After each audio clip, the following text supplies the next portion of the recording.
um podcast onde os seus piores pesadelos se tornarão realidade.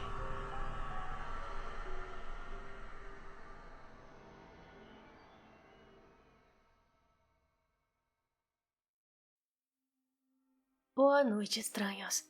Sejam bem-vindos a mais um episódio do podcast Pesadelos Reais. Eu sou Noroko e hoje daremos início à primeira quinta profana da seleção especial de episódios para celebrar esta época tão especial para os ouvintes deste podcast, o tão esperado mês do Halloween. Na edição de 2023, tivemos a Semana Profana. Já neste ano, nossos encontros serão durante as noites das quintas-feiras. E para iniciar com chave de ouro, teremos algumas histórias reais enviadas por nossos ouvintes e um relato extra da cabine a respeito de experiências difíceis de explicar. Chegue mais perto, coloque os fones de ouvido e prepare-se, porque você pode ser o próximo protagonista dessas estranhas histórias que você só encontra aqui no podcast Pesadelos Reais. Relato do ouvinte fantasma. Tenho poucas recordações de quando eu era bem criança, mas me lembro de alguns acontecimentos depois dos 12 anos. Lembro que estávamos morando em uma casa de aluguel, na rua da nossa casa própria, pois estávamos esperando o contrato de aluguel do inquilino acabar, para nos mudarmos de volta. Em um desses dias, eu estava em casa, no quarto que dividia com a minha irmã. Lembro que estava passando a TV Cultura, e ela estava comigo na mesma cama assistindo, quando de repente a TV entrou em estática e levantei da cama para arrumar a sintonia da TV. Enquanto eu estava fazendo isso, escutei o chuveiro ligar e as torneiras da casa também. Mas não era como se fosse um vazamento, todas ligaram na potência máxima. Então fui no quarto e falei para minha irmã: "Corre para a rua." Ela saiu correndo e tínhamos que passar pela cozinha para chegar até a porta de saída. Assim que estávamos passando nesse cômodo da casa, vimos que o frasco de detergente, que estava na pia, praticamente cheio, amassou até virar uma bola, como se fosse feito de papel.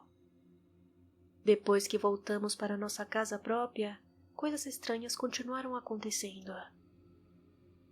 As duas únicas portas que dão acesso ao interior da casa são feitas com o que atualmente chamamos de madeira de lei, que é basicamente um tipo de madeira que atualmente não é permitido usar devido ao abuso no passado. Menciono esse detalhe porque esse tipo de madeira é super rígida, e a porta tinha pelo menos 4 centímetros de espessura, o que fazia com que ela fosse pesada ao ponto do vento não abri-la. Um dia estava no computador que ficava na sala e a porta da cozinha simplesmente abriu. Escutei até mesmo o barulho da maçaneta girar e o ranger da porta se abrindo. Como a cozinha tem azulejo na parede e o acesso da cozinha para a sala não tem porta, isso me possibilitou olhar pelo reflexo do azulejo e ver quem estava ali. Eu vi uma garota em pé na porta, então me levantei e peguei meu taco pensando que fosse algum invasor, que estava usando ela como isca para me pegar. Assim que cheguei na divisão entre a cozinha e a sala e olhei direto para a porta, não tinha mais ninguém ali. Ainda preocupado com uma possível emboscada, pulei a janela da sala e chequei os corredores da lateral da casa, mas não havia ninguém além de mim, ninguém desse plano pelo menos. Nessa época, eu costumava dormir na sala. Uma noite, minha irmã acordou e foi tomar água na cozinha, e como toda pessoa que ama alguém, ela passou para ver como eu estava. Eu estava dormindo, porém aconteceu algo que ela não esperava. Havia um ser muito alto, com cerca de 2,20 metros de altura. Ele era todo preto e bem magro, com a pele esticando nos ossos e tinha olhos amarelos brilhantes. Ele estava me olhando enquanto eu dormia. Então ela voltou devagar para o quarto dela, que na época dividia com a minha avó paterna. Minha irmã sempre tinha pesadelos e paralisias do sono. E até aí tudo bem, poderia falar que é estresse e tudo mais. Porém ela era adolescente e não precisava trabalhar. E sua saúde mental era positivamente estável. A coisa era espiritual. Algo perseguia a gente.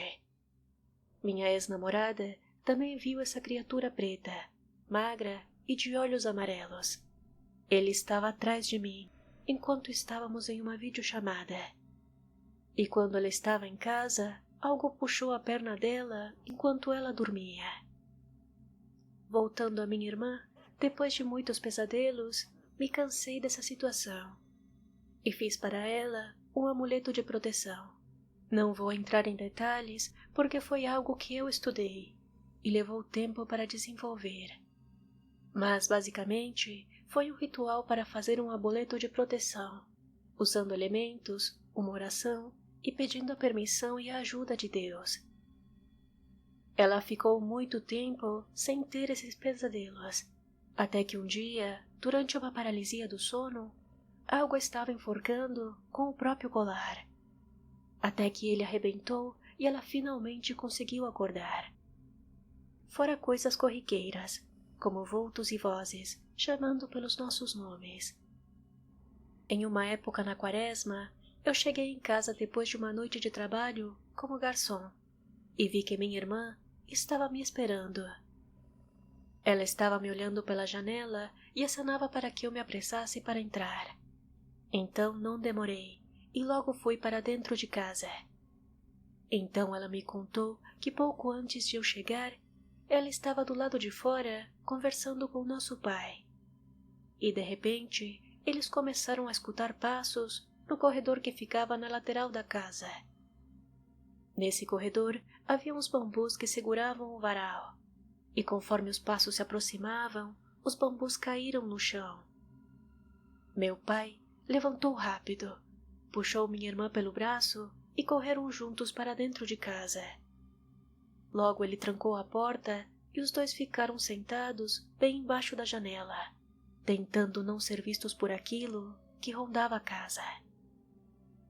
Quando os passos passaram bem perto da janela, eles conseguiram perceber que o som era de casco, mas era bípede. Eles deram a volta na casa e desapareceram nos fundos, onde eles haviam começado.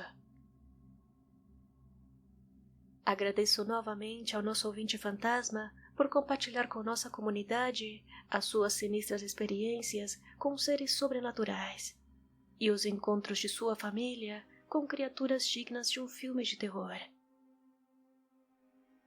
Dentro das manifestações paranormais se encontra o fenômeno do fantasma do adeus. A respeito desse assunto, a continuação, ouviremos o áudio-relato intitulado A Despedida, na viva voz do seu protagonista. Ei, tudo bem, Nolu?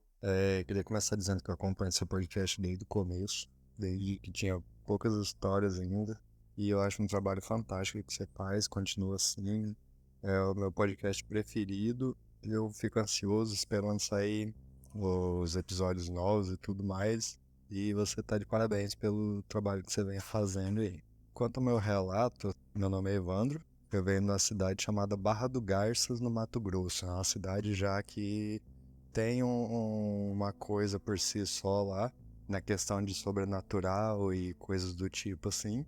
Já escutei muita história de fantasma, aparição, lobisomem, ser intraterreno, ser extraterrestre, é bastante coisa que tem lá do lugar, assim. O meu relato tem mais a ver com uma coisa familiar. Não chega a ser nada ruim. Foi uma coisa que eu acho até que foi bom pra mim na época que aconteceu tudo. Há alguns anos atrás meu avô ainda era vivo e eu era muito apegado a ele. Ele teve um papel muito forte na minha vida, na minha criação, na construção do meu caráter, essas coisas. Então a gente era muito apegado, sabe? Eu sou um dos netos mais velhos dele. Então sempre foi o que ajudou com ele a fazer essas coisas assim. Não que os outros não tivessem também, mas eu como mais velho geralmente era o que tava mais junto ali, quando precisava de alguma coisa. E ele tinha um costume de sentar para conversar, com uma perna apoiada no joelho enquanto ele conversava com a gente. E na hora de se levantar, ele ia e essa perna que estava erguida, apoiada no joelho, ele dava tipo um toquezinho no pé da gente, como se fosse só um chutinho de leve, assim, brincando, sabe? E ele tinha esse hábito. E aí, com o passar do tempo, ele muito trabalho, a vida toda. Meu avô, apesar dele ter aposentado, ele não parou de trabalhar nem nada assim, então ele acabou ficando fraco, e daí isso foi deprimindo ele, porque ele não podia mais trabalhar, não podia fazer os afazeres dele, e dava pra ver, assim, que ele tava definhando por causa disso, que isso era uma coisa que incomodava muito ele, sabe? Foi piorando, foi ficando numa situação cada vez pior, até que chegou um ponto que a gente sabia que não tinha mais volta, sabe? Que a família já sabia que era um ponto sem retorno. Então a gente tava já, infelizmente, esperando já que o pior fosse acontecer em algum momento. Eu moro longe dele, morava longe dele na época. Moro hoje na cidade chamada Vila Velha, no Espírito Santo. E meu avô é da minha terra natal, do Mato Grosso. Na verdade era gaúcho, mas vivia no Mato Grosso. Criou a família, a gente lá, e eu nasci lá. E aí ele tava lá na minha terra e eu aqui. Ou seja, não tinha como a gente ter comunicação com o outro assim, a não ser por telefone, internet, essas coisas assim, mas a gente não se via. E um dia desses qualquer, isso é uma coisa que até hoje eu não sei se isso foi um sonho ou se foi ele mesmo. Pra mim é tudo como se tivesse sido um sonho assim, mas foi de um realismo muito forte, sabe? Não parecia ser um sonho, foi uma parada tátil que eu podia sentir ele. Como se a gente tivesse sentado, da mesma forma como eu descrevi as conversas, ele, obviamente, como eu cresci com ele, eu peguei esse costume de sentar de uma forma parecida com ele, e nesse sonho ele estava muito lúcido, muito ciente de tudo que ele estava falando, que ele já vinha alternando entre momentos de lucidez e de não lucidez, de confundir tempo que passou com o tempo atual. E nessa situação não, ele estava bem lúcido, bem ciente de tudo que ele estava conversando comigo ali. E aí ele começou a me perguntar como que eu tava, como que estavam as coisas no trabalho, em faculdade. Eu devia ter cerca de 24 para 25 anos na época, hoje eu tenho 38. E ele começou a me perguntar tudo isso, como que tava indo o curso, como que tava indo o meu trabalho, se tava tudo certo comigo, se eu não tava precisando de nada, porque afinal de contas eu morava sozinho aqui, moro até hoje sozinho. E eu fui respondendo e conversando com ele, tudo assim, né? Mas era uma coisa boa que eu tava sentindo, sabe? Eu tava feliz de estar com ele ali, de estar vendo ele, de estar conversando com ele, sabe? De poder falar com ele de novo, com lucidez, essas coisas tudo. E ele me fez várias perguntas diferentes, principalmente sobre mim, mas sobre a família, sobre meus irmãos, meus primos, minha mãe, tudo, sobre tudo que era possível, assim, imaginar. E aí a gente conversou e tal e tudo, e eu falei assim, não vou, tá tudo bem, pode ficar tranquilo, o senhor cumpriu bem o seu papel, o senhor ensinou a gente muito bem. Aí ele fez o que ele sempre fazia, que era jogar a perna de cima tava cruzada, dar o toquinho no meu pé pra derrubar ele de cima da minha perna, que tava cruzada como a dele. Bateu a mão no encosto da cadeira que ele tava sentado e falou assim, então eu posso descansar em paz. E aí, nesse exato momento, meu telefone toca. Isso era 5 e alguma coisa da madrugada. Era o telefone da minha prima ligando, lá do Mato Grosso. E aí eu atendi, ela falou, Evandro, o vô acabou de falecer. E eu sinto pra mim que isso foi uma despedida dele, sabe? Que ele veio pra se despedir mesmo, pra ter certeza que tava tudo bem. E aí esse é um dos relatos que eu tenho, é um dos que mais me pega, assim, mexe muito comigo, porque eu tenho certeza que ele veio aqui só pra poder despedir, sabe? E é esse meu relato aí. E aí, mais pra frente, eu mando outros de outras situações que aconteceram. Situações diferentes dessa. Tudo de bom pra você, pra todo mundo que escuta o podcast. E, como eu já te falei, continue esse seu trabalho aí que tá fantástico. Muito obrigada, Evandro, por compartilhar conosco seu emocionante relato. Em algumas culturas, esse fenômeno é chamado de fantasma do adeus, onde um familiar que está prestes a partir visita em sonhos vívidos ou visões as pessoas mais sensíveis entre seus entes queridos, como uma forma de se despedir ou trazer uma mensagem de conforto. Outra interpretação é que essas visitas espectrais procuram preparar seus familiares para sua partida, ajudando-os a lidar com a dor da despedida. Em algumas culturas, acredita-se que essas visitas são uma forma de proteção e guia para os familiares que ficam. Alguns, inclusive, acreditam que a força do vínculo familiar pode criar uma conexão espiritual tão forte que permite que os espíritos se manifestem em momentos importantes. Sem dúvidas, deve ser um privilégio para quem o vive. Para concluir este especial, contarei alguns relatos da cabine, histórias a respeito de fazendas assombradas, casas fantasma e lendas regionais que reuni ao longo dos anos. Espero que gostem. Apesar de ter nascido em Montevidéu, por razões familiares, grande parte da minha infância morei do lado oposto, bem no interior do país, em uma minúscula localidade, que foi fundada graças a pequenos conjuntos de casas criadas por trabalhadores safrais de plantações de arroz. Aquela localidade é rodeada por muita natureza, fazendas e locais dedicados à criação de animais. Em uma dessas fazendas, que já hoje em dia não existe mais, eu passei alguns anos da minha infância. Nessa fazenda, minha mãe se juntou a outros familiares que já trabalhavam lá, e como ela fazia serviços dentro da casa principal, não havia problema de me levar junto. Um dia, minha mãe viu que uma luz começou a refletir na cortina e nos vidros da janela do seu quarto, que ficava no primeiro andar. E quando ela foi tentar ver de onde vinha aquela luz, percebeu que não havia nada nem ninguém do lado de fora. No dia seguinte, ela contou a seus irmãos sobre o ocorrido, e eles chegaram à conclusão que era uma brincadeira de mau gosto de um colega deles, pois era o único a possuir uma lanterna. Então eles foram até seu quarto e a quebraram, apesar dele jurar que não tinha feito nada. E dificilmente uma lanterna fraquinha da época poderia ter chegado a iluminar da forma que ela descreveu. E ela não acreditava que tivesse sido ele. Diziam que era comum ver luzes estranhas naquela fazenda. Algumas eram conhecidas como luz-má, das quais eu já relatei em outro episódio.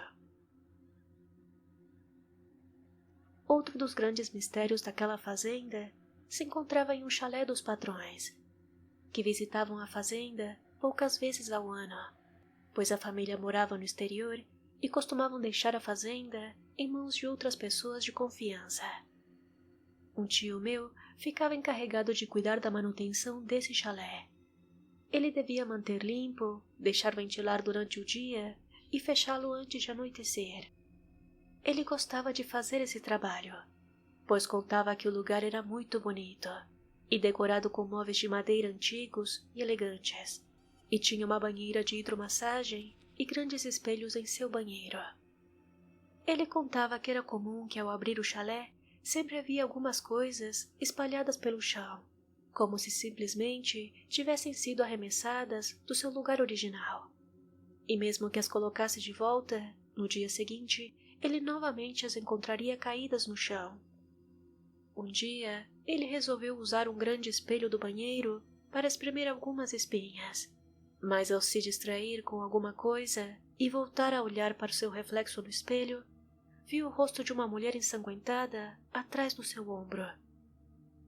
Ele ficou tão apavorado com aquela imagem que saiu correndo do chalé e nunca mais teve coragem de voltar lá sozinho. Nunca souberam a origem daquilo. Tudo o que sabiam é que aquela fazenda era muito antiga e se encontrava em uma região onde no passado existiam muitas pessoas escravizadas, onde toda a violência que sofreram poderia ter criado almas errantes, que às vezes voltavam para reclamar por uma justiça que nunca tiveram. Algum tempo depois daquilo, outro sucesso estranho ocorreu. Era uma sexta-feira à noite, após o pagamento, e minha mãe e tios queriam voltar para a cidade. Então, subimos em uma caminhonete velha. E para o azar de todos, ela resolveu quebrar no meio do caminho, em plena escuridão. Estamos falando de plenos anos 90, onde poucas pessoas tinham acesso a telefone celular. 2 dos meus tios resolveram seguir a estrada a pé, com algumas garrafas PET em busca de água para o radiador. Mais à frente, eles encontraram uma casa e decidiram bater lá e pedir ajuda.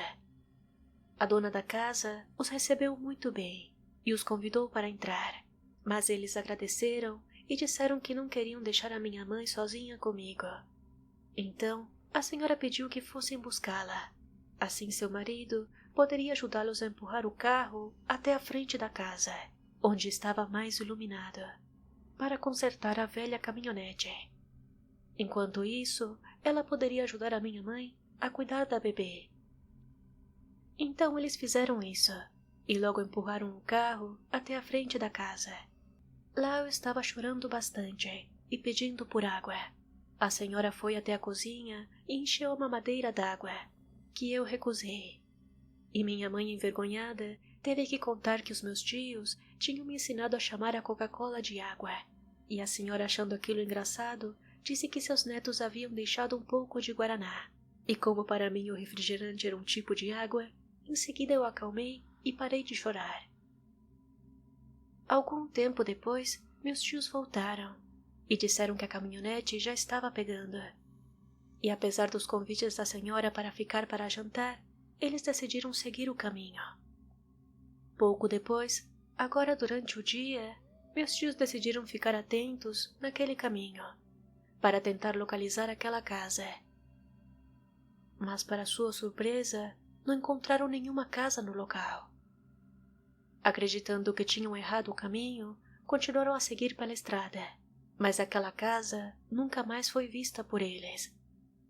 Nunca souberam se aquelas pessoas eram reais ou algum tipo de manifestação que apareceu para ajudá-los. Algum tempo após isso, quando eu tinha pouco mais de 4 anos, minha mãe se mudou para a localidade que mencionei no início. Aquela pequena localidade, apesar de muito simples e não contar com muitas coisas comuns em cidades consideradas pequenas no Brasil, é rica em histórias estranhas de todo tipo.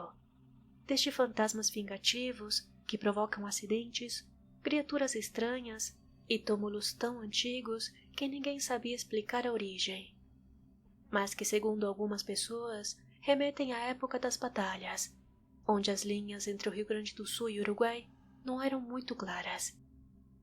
Em uma região próxima a essa localidade, perto de um caminho de terra, conhecido por ser uma das principais passagens, onde muitos homens humildes se arriscam trabalhando como quileiros, para poder alimentar as suas famílias. Esse é um trabalho muito perigoso, pois essas pessoas carregam em suas motos adaptadas quilos e mais quilos de alimentos, e vários botijões de gás empilhados, desafiando a gravidade. Essas mercadorias são transportadas de uma cidadezinha que faz divisa com o Brasil para mercadinhos localizados em outras cidades. É preciso mencionar que o custo de vida no Uruguai na época, e imagino que a dos dias de hoje, principalmente em coisas tão básicas como o gás de cozinha e a comida, era bem mais elevado que do lado brasileiro. Esses pequenos mercados que traziam de fora alimentaram muitas famílias, inclusive a minha. Muito podemos opinar hoje em dia a respeito desse tipo de contrabando, mas só quem já passou necessidade sabe quanto a fome é dolorida, e como esses locais, que permitem pagar um pouco menos, faziam uma grande diferença no final do mês. Acredito que não seja fácil de imaginar essa profissão em qualquer outro lugar, a não ser nessas regiões mais pobres. Esse trabalho é extremamente perigoso, pois para que um quileiro possa subir ou descer de uma moto carregada, geralmente precisava da ajuda de outros homens. E ao tentar fugir da vista das fiscalizações aduaneiras, muitas vezes tinham que seguir por caminhos mais longos e de terra, onde o simples erro poderia causar uma queda mortal.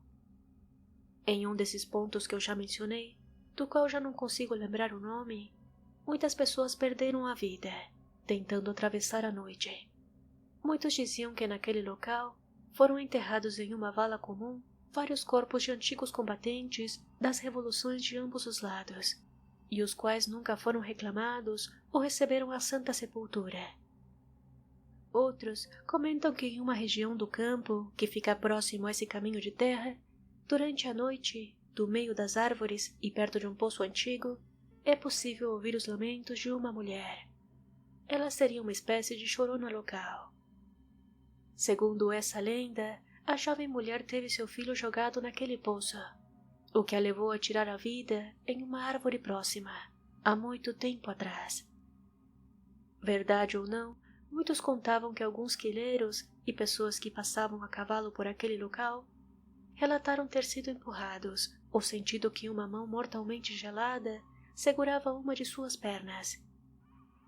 Outros menos afortunados sentiram como se mais alguém subisse na moto ou no cavalo, deixando o animal muito agitado. Eventualmente, esse peso sumia após algum tempo, ou após eles começarem a rezar por aquela alma perdida. Sempre havia uma ou outra história a respeito de assuntos difíceis de explicar de maneira racional. Eu sempre as ouvi com muita curiosidade, apesar de não acreditar que algo assim algum dia poderia acontecer comigo, até que aos poucos isso se tornou uma realidade. Há alguns anos atrás, antes de começar a ter experiências com paralisias do sono, eu estava voltando da faculdade à noite com uma amiga, por uma rua mal iluminada no centro da cidade. Íamos conversando como de costume, quando eu percebi que do nada ela ficou muito calada, olhando para baixo e se apoiando em mim enquanto caminhava.